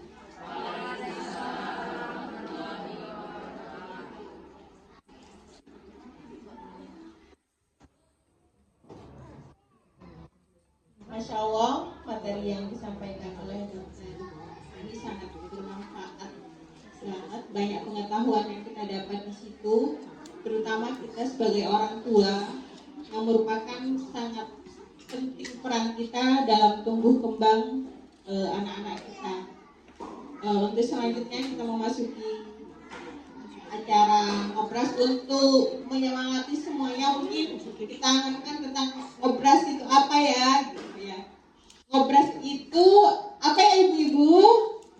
Ngobrol, asik, ngobrol bareng, ngobani, asik, nyambung, santai. Nah, Masya Allah, terima kasih. Untuk acara selanjutnya itu beralih ke acara tanya jawab dan diskusi bersama ya. Mungkin ada ibu-ibu yang mau bertanya, monggo. Sesi pertama 3 pertanyaan ya, monggo.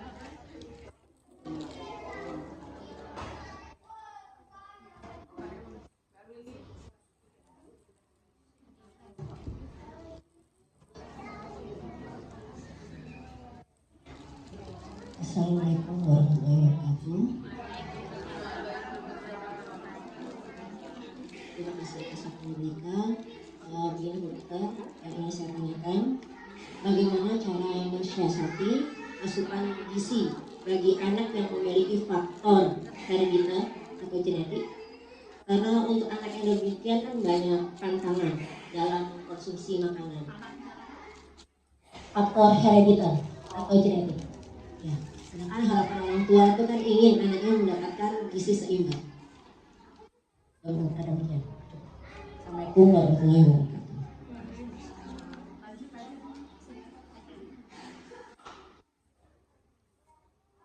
Assalamualaikum warahmatullahi wabarakatuh. Perkenalkan, saya Mama Alta dari kelompok B1. Dokter, saya mau bertanya tentang kebutuhan zat gizi pada balita. Tadi disebutkan ada 2 unsur ya dokter. Unsur gizi makro, termasuk yang ada di dalamnya karbohidrat, protein, kemudian lemak. Kemudian yang kedua unsur gizi mikro, itu dengan vitamin dan mineral. Itu dari sayur-sayuran dan buah-buahan. Kalau misalkan anak itu tidak bisa konsumsi sayur-sayuran, apakah suplemen makanan yang dijual di apotik itu bisa menjadi pengganti? Kemudian untuk susu dokter, baiknya itu susu yang steril atau biasanya anak-anak itu sukanya susu yang ada rasanya. Sedangkan tadi pasti di situ ada kandungan pemanis buatan. Kemudian untuk takarannya itu apakah harus setiap hari minum susu itu atau gimana? Ya. Kemudian kalau misalkan anak itu tinggi dokter, tetapi dia kurus, apakah itu termasuk pertumbuhannya kurang optimal atau bagaimana? Demikian dokter, terima kasih. Assalamualaikum warahmatullahi wabarakatuh.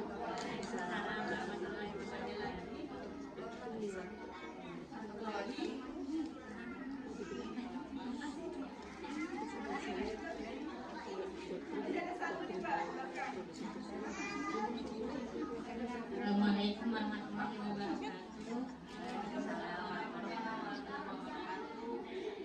Dokter, saya Bintan. Sebenarnya mau lebih ke konsultasi. Pertanyaannya gini,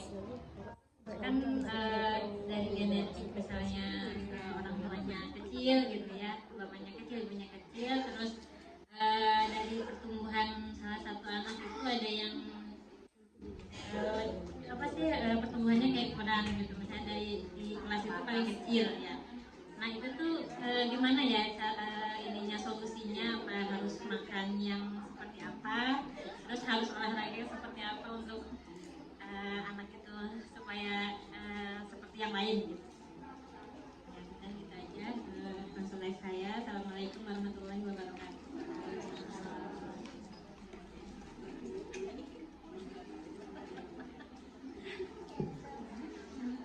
Ya, baik, terima kasih.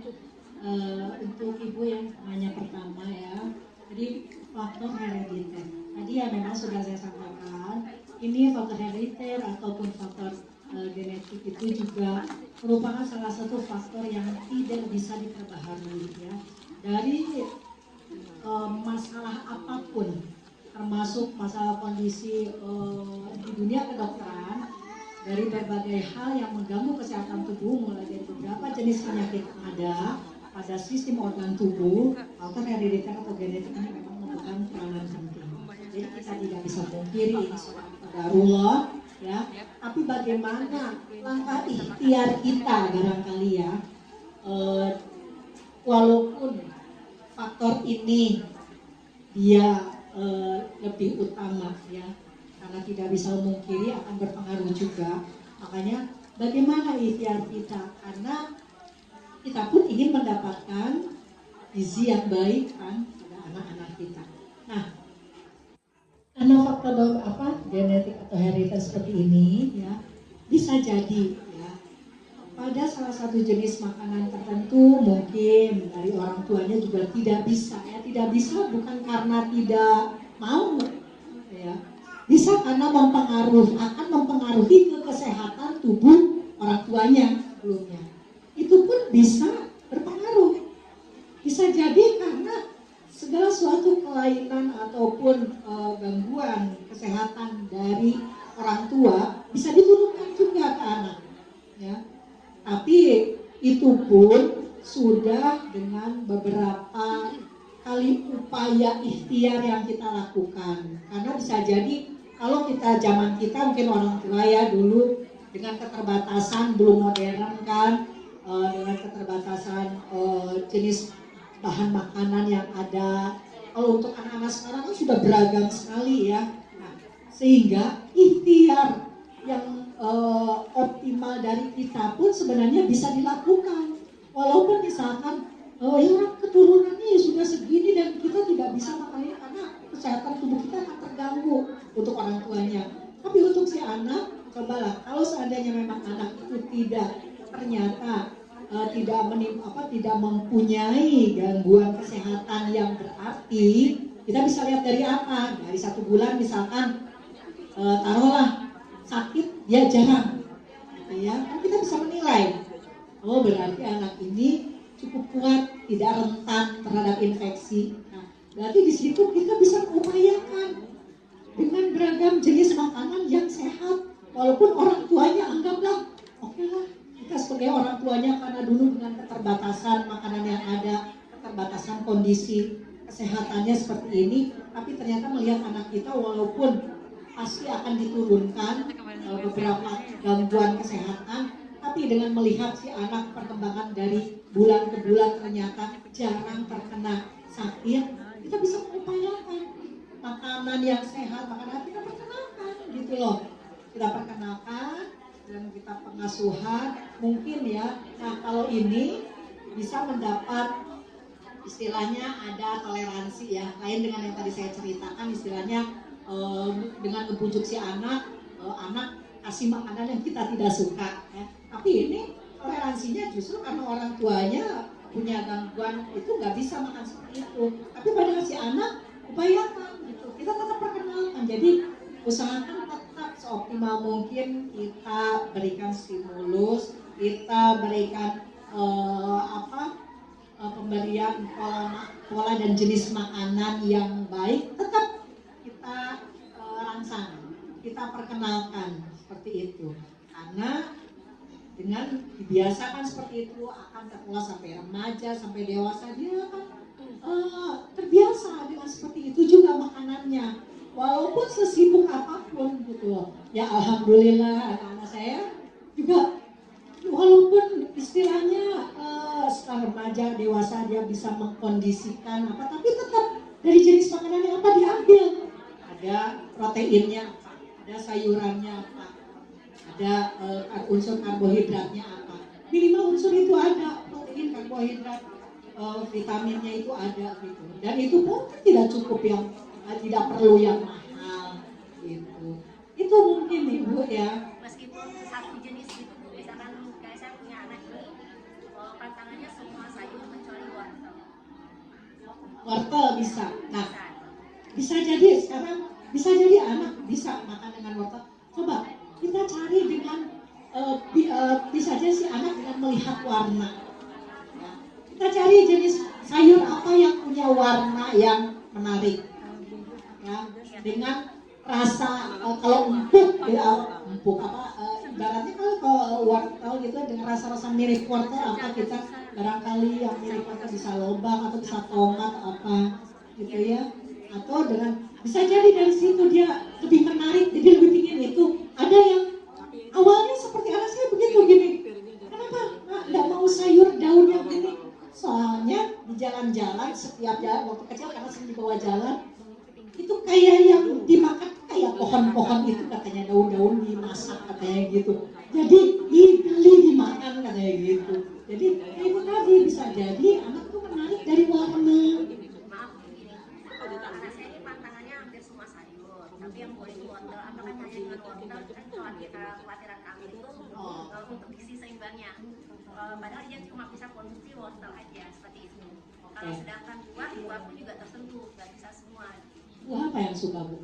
Dia buah hanya boleh buah-buah lokal seperti kayak pisang hijau, apel hijau, mangga, apa namanya jeruk itu aja.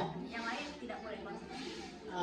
Oh enggak masalah, yang penting ada unsur sayur dan buahnya, walaupun istilahnya tidak tercukupi, tapi bisa tertutupi dengan proteinnya, karbohidratnya, mineralnya, susu gitu ya, atau ikan, lemak omega 3-nya ya.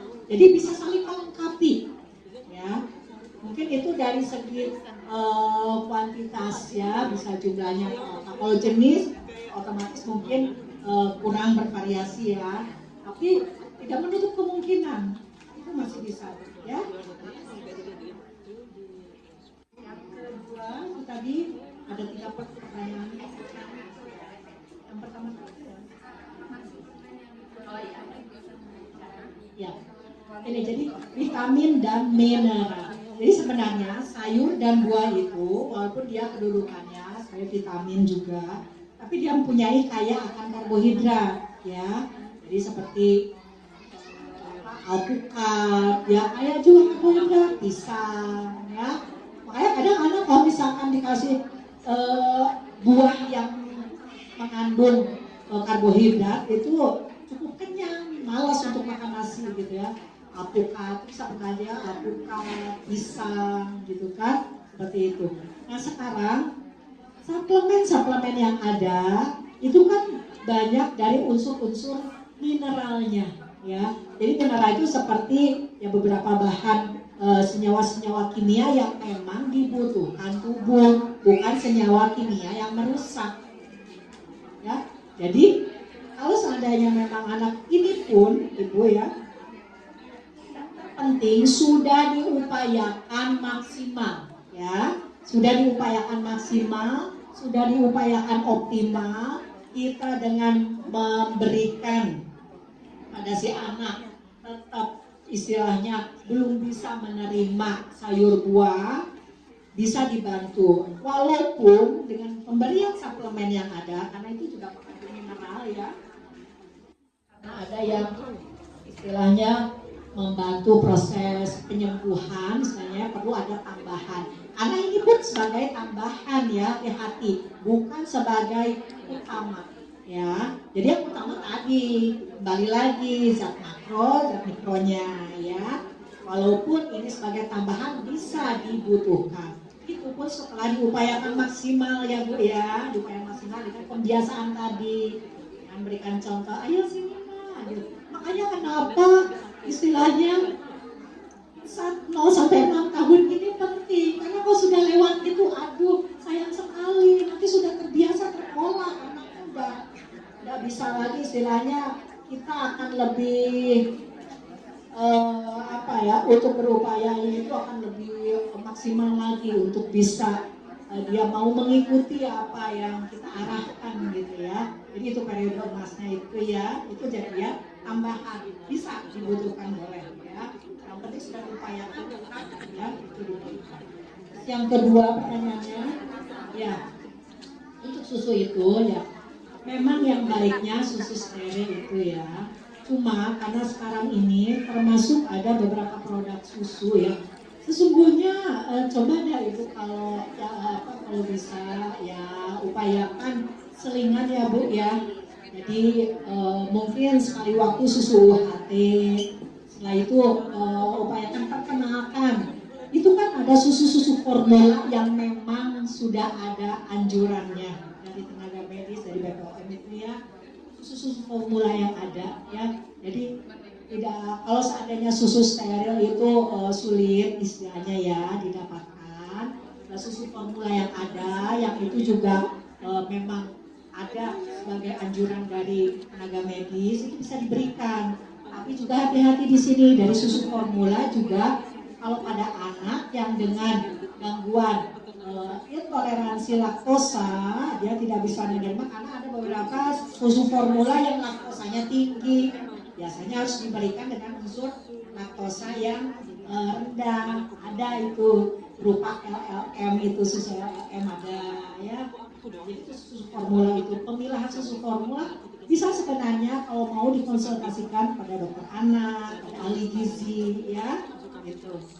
Itu mungkin Bu ya. Jadi tidak menutup kemungkinan, tapi jangan terus-terusan gitu. Perkenalkan, coba perkenalkan. Karena namanya anak seusia gitu kan sebenarnya kalau mau fokus nurut pasti nurut mau gitu loh ya. Jadi bagaimana stimulus kita ya.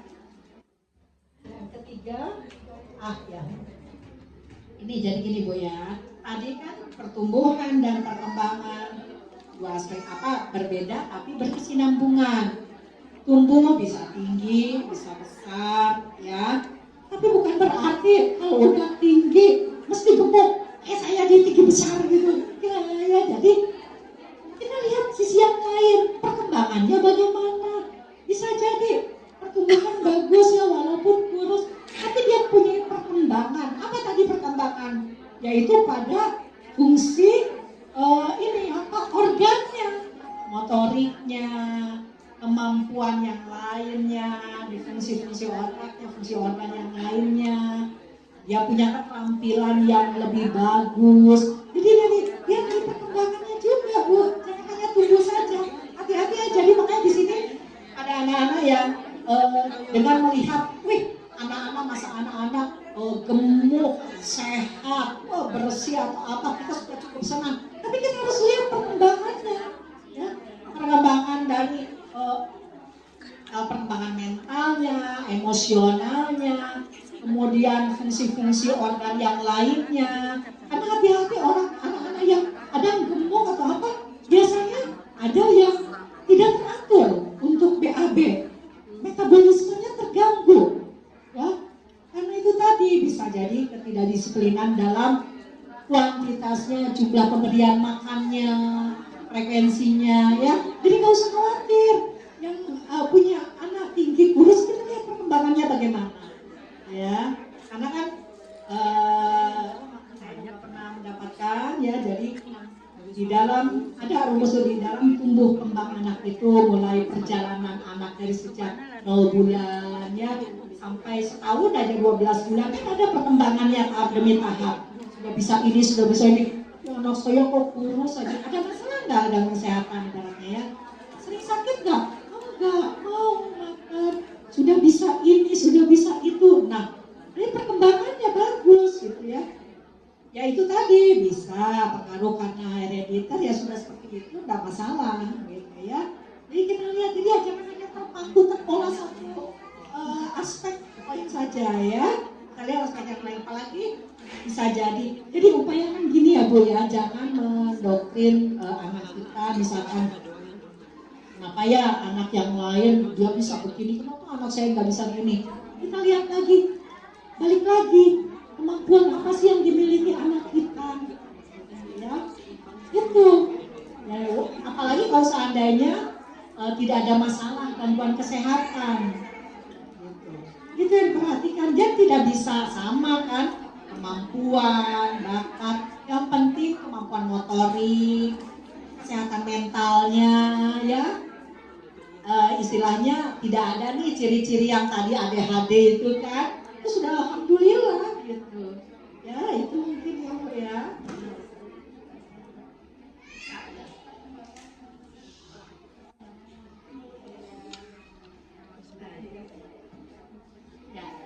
Untuk pertanyaan ketiga Bu Intan ya.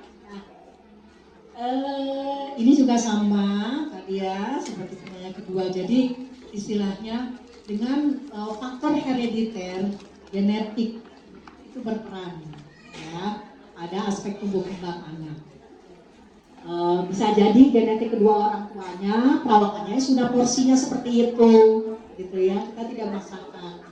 Kembali lagi, walaupun dengan anak istilahnya perawakan fisik ya tidak selanjutnya seperti anak yang lain istilahnya ya. Kembali lagi kita lihat perkembangannya dia. Kalau seandainya dia memiliki banyak sudah perkembangan kemampuannya, sudah syukur alhamdulillah gitu loh. Jadi tidak dilihat dari satu aspek saja gitu. Jadi kalau memang ya sudah porsinya segini ya orang tuanya juga segini, tidak masalah. Yang penting tidak ada gangguan kesehatan, tidak ada gangguan mental, sebenarnya itu ya. Dan juga gangguan-gangguan organ, maksudnya gangguan organ ketika sejak dilahirkan, karena kan ada yang sejak dilahirkan itu jari-jarinya ada 6, ada polidactyly ya, jari kaki ada 6 yang sebelah kanan, jari tangan ada 6 ya. Ya alhamdulillah kalau misalkan sejak postnatal dilahirkan tidak ada masalah apa-apa, kemudian tumbuh berkembang mungkin kok perawakannya seperti ini ya, ya kita ngacu lagi karena faktor genetik herediter juga berperan. Cuma yang penting hati-hati dalam jenis pemilahan pola dan jenis makanan yang diberikan ya. Jadi upayakan diteladani juga, diteladani, diberikan contoh dari orang tuanya ya. Pemilahan jenis makanan yang seperti tadi ya, jangan dibiasakan hal-hal ya dengan jajanan luar pasaran tuh ya.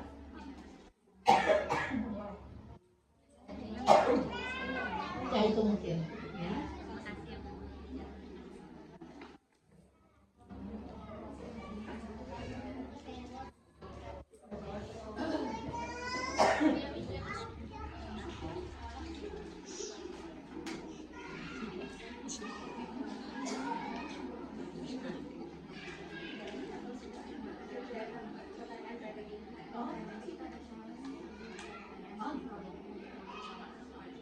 Masya Allah, terima kasih kepada 3 penanya dan jawaban dari Dokter Ani. Masya Allah, semoga apa yang dipaparkan tadi kita mengerti dan dapat menerapkan dengan ilmu yang kita dapatkan tadi. Untuk selanjutnya adalah pertanyaan dari komite tentang apa yang dipaparkan tadi. Akan saya serahkan kepada Mbak Tria. Terima kasih kepada Mbak Fatah atas. Oke, bismillah. Assalamualaikum warahmatullahi wabarakatuh. Nah, ini suaranya kayaknya udah lemes banget ya. Assalamualaikum warahmatullahi wabarakatuh.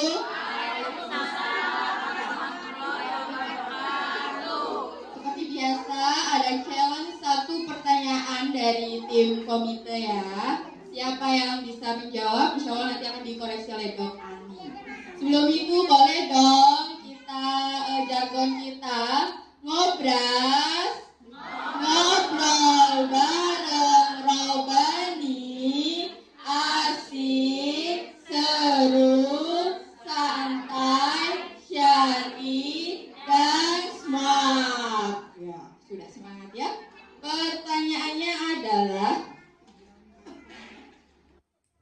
Bagaimana sih kiat-kiat orang tua untuk menanamkan makanan sehat pada anak? Apalagi di zaman sekarang ini, anak-anak itu lebih suka dengan makanan yang instan. Ayo, siapa bekalnya yang nasi sosis?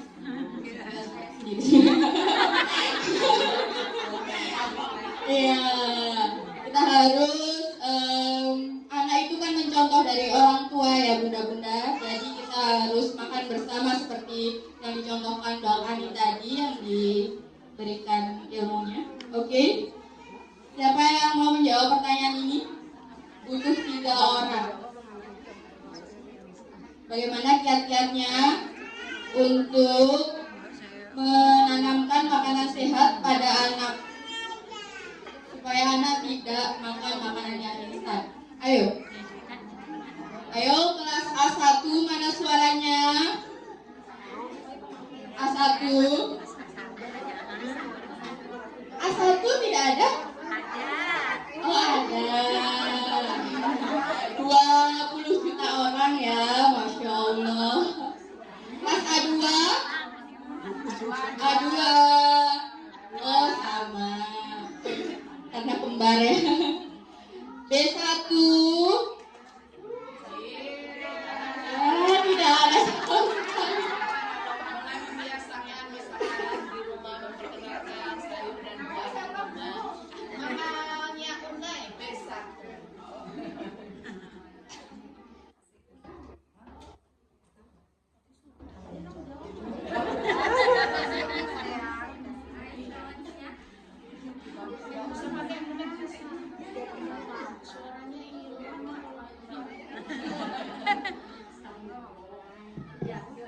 Memperkenalkan dari rumah, membiasakan orang buruk. Membiasakan di rumah dengan memperkenalkan makanan, membiasakan makan bersama dengan orang tua, mengeluarkan menu-menu yang menu dengan syarat akan isi buah, sayur, dan mulai memperkenalkan anak-anak Dengan makan bersama. Berarti tanpa ada selingan istilahnya. Fokus memberikan komunikasi kalau bisa menggunakan tatap mata sehingga akan terjadi dan merasa menyenangkan bila dia diajak makan. Bukan dipototin ya Bu itu lagi. Dan terakhir is ikhlas.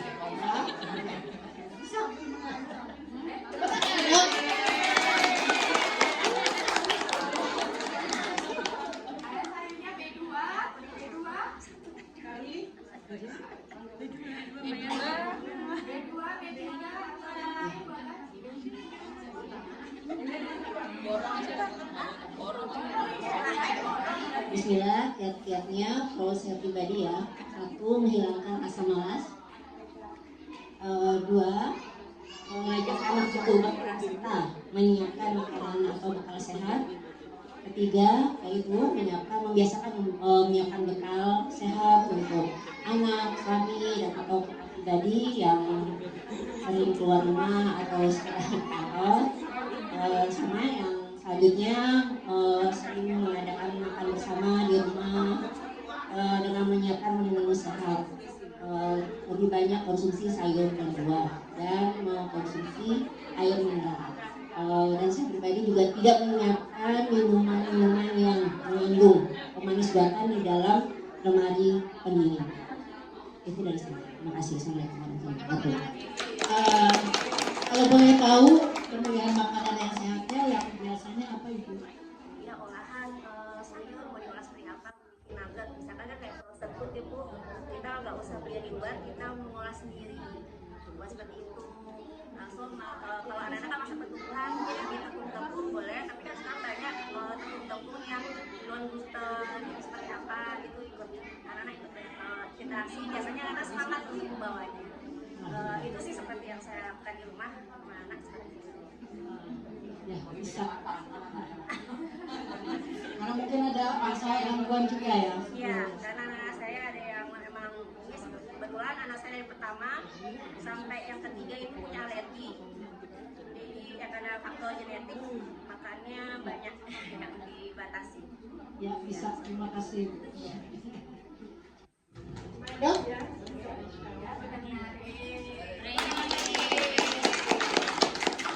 Satu jawaban lagi dari orang tua.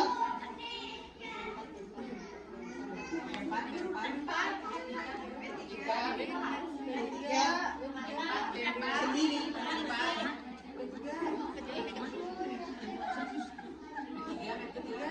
Kak Putri? Bebas Bu, kiat-kiat apa aja Bu, bebas Bu. Kiat-kiatnya bisa jadi kan berbeda, tapi bisa terperhatikan. Asupan makanan yang baik, yang berpengaruh pada tubuh kembang. Oke?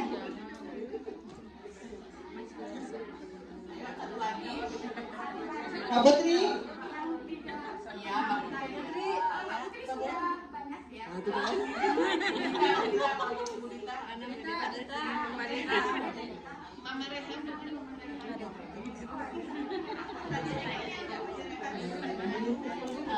Assalamualaikum warahmatullahi wabarakatuh. Kalau untuk saya pribadi di rumah, yang pertama mungkin sama kayak bunda-bunda di sini ya. Yang pertama itu membiasakan anak untuk ketika makan fokus makan, tidak nonton TV atau tidak memegang HP. Terus untuk penyediaan makanannya dimulai dari diri sendiri sebagai orang tua, khususnya ibu yang memasak gitu. Jadi lebih untuk men-challenge diri sendiri untuk masak di rumah, mengurangi pembelian makanan di luar gitu. Terutama makanan di luar yang seperti daging-dagingan atau semacam itu, karena yang tadi Dokter Ani sampaikan lebih baik sebenarnya ikan gitu kan. Jadi kalau jajan di luar atau di rumah pun lebih dibiasakan untuk mengkonsumsi protein dari ikan itu. Kemudian makan bersama, alhamdulillah kalau ada waktu selalu disempatkan untuk makan bersama gitu. Tapi biasanya kadang kalau suami pulang terlalu malam, jadi makan duluan Bu, nggak nungguin suami. Kayak gitu sih Bu, kiat-kiatnya. Assalamualaikum warahmatullahi wabarakatuh. Alhamdulillah ya, sebenarnya semua kiat-kiat ibu ini alhamdulillah sudah masuk semuanya ya daftar dari rumah. Nah, saya ingin tahu bagaimana untuk memperkenalkan pada anak-anak itu pasti kan di rumah baik-baik saja apa yang kita berikan makanan ya pada saat bisa jadi di sekolah atau saat bermain kita tidak tahu apa yang diberikan teman-temannya, saling cicip mencicip. Akhirnya sekali waktu, udah aku belikan, temannya yang belikan, orang tuanya tidak tahu. Apakah pernah ada komunikasi tidak barangkali dengan ibu? Ataupun sekali waktu ternyata pas saat ke rumah membawa jenis makanan selingan itu atau jajanan itu ke rumah. Nah, pernah nggak ada pengalaman seperti itu? Nah, bagaimana untuk menyikapi karena kan pasti sudah lazim banyak kan jadi pasien-pasien saya. Iya Bu, aku dokter di rumah baik-baik saja, apa yang kita siapkan, alhamdulillah dimakan, apa yang kita sajikan, apa yang kita begitu di sekolah, akhirnya muncul lagi katanya sakit radang tenggorokannya. Nah itu untuk menyikapi seperti itu gimana coba? Ada yang bisa nggak sampaikan? Ya.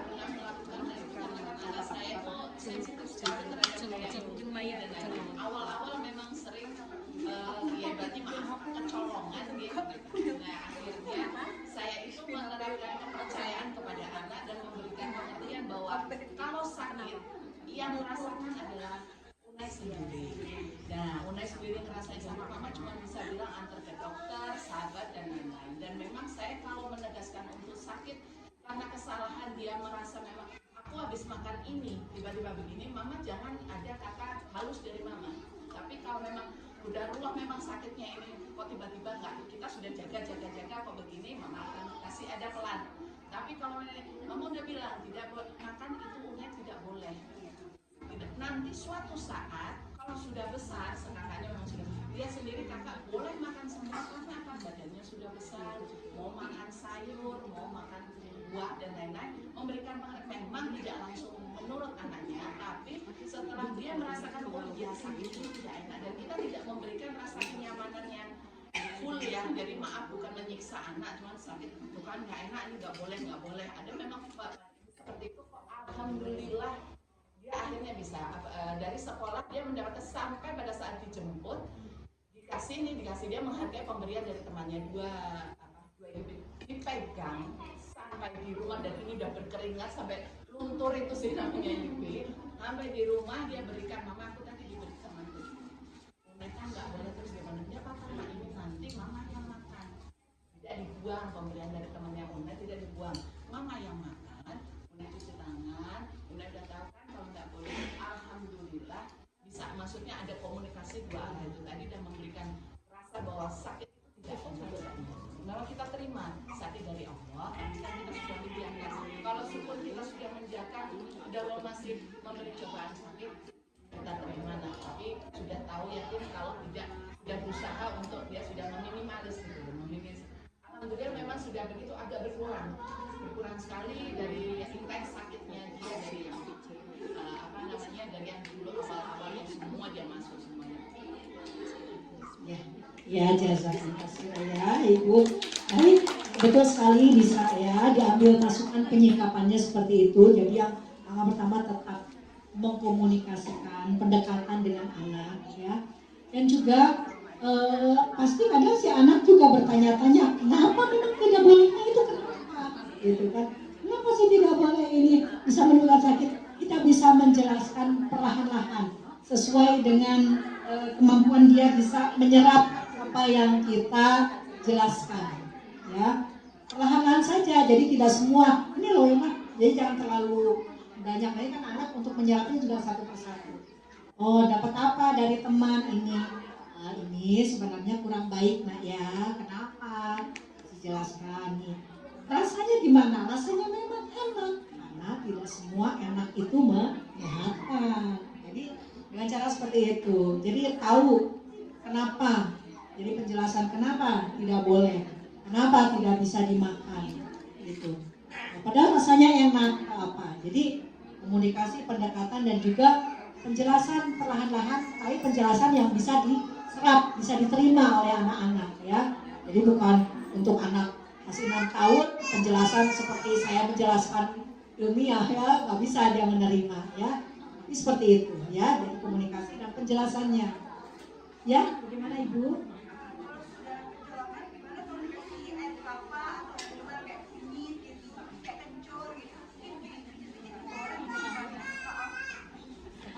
Gini, sebenarnya kalau saya istilahnya kecolongan itu gini, Ibu tanyakan, nah sudah berapa kali mendapatkan ini dari teman, atau sering nggak membeli seperti ini? Karena anak menjawab, sering nggak, jadi kan kita bisa tahu berapa kali dia pernah mencoba itu, ya, berapa kali dia pernah mencoba, misalkan rasanya gimana nah gitu. Nah terus Ibu perhatikan kira-kira ada masalah nggak saat itu dengan gangguan kesehatan gitu ya. Nah setelah itu baru Ibu jelaskan sesungguhnya itu kurang baik nah gitu ya.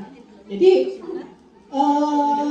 sebenarnya upaya-upaya pencegahan seperti tadi ya jangan terlalu istilahnya ini ya Bu ya. Jadi begitu habis makan ini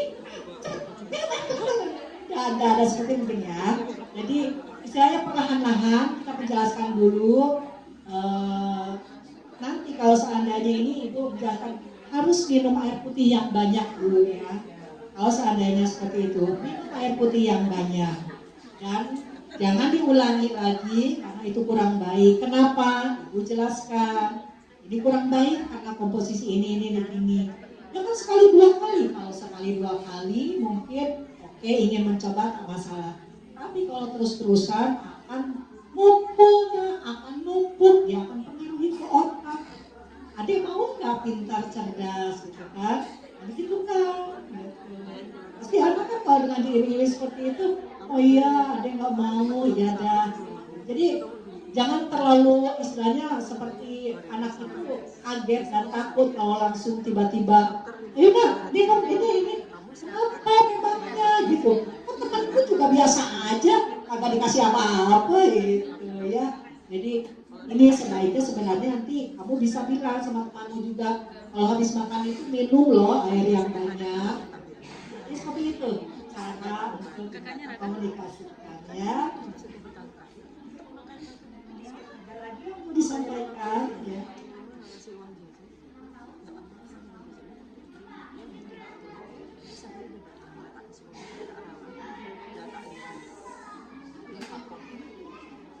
Ya, insya Allah sudah semua ya bunda-bunda sudah mengerti dan paham. Ada lagi mungkin yang disampaikan? Sudah ya? Oke, alhamdulillah. Jazakumullahu khairan katsira. Saya akan berikan kembali kepada MC. Alhamdulillah banyak ilmu, banyak pengetahuan yang kita dapat dari Dr. Ani pada pagi hari ini. Di sini saya akan menarik kesimpulan dari apa yang disampaikan beliau. Pertama adalah untuk membentuk anak-anak yang hebat, berkualitas, dengan tumbuh kembang yang bagus dan baik, kita seorang ibu yang utama adalah mempersiapkan diri kita dengan berbagai pengetahuan tentang tumbuh kembang anak, dari mulai masa prenatal dan postnatal, yaitu tentang gizi makanan. Keadaan psikologis seorang ibu itu sangat penting dalam tumbuh kembang seorang anak. Ada istilah ya Bu Dokter, pada saat engkau ingin melihat kualitas seorang anak, maka lihatlah siapa ibunya. Pada saat kau ingin melihat akhlak seorang anak, maka lihatlah siapa ibunya.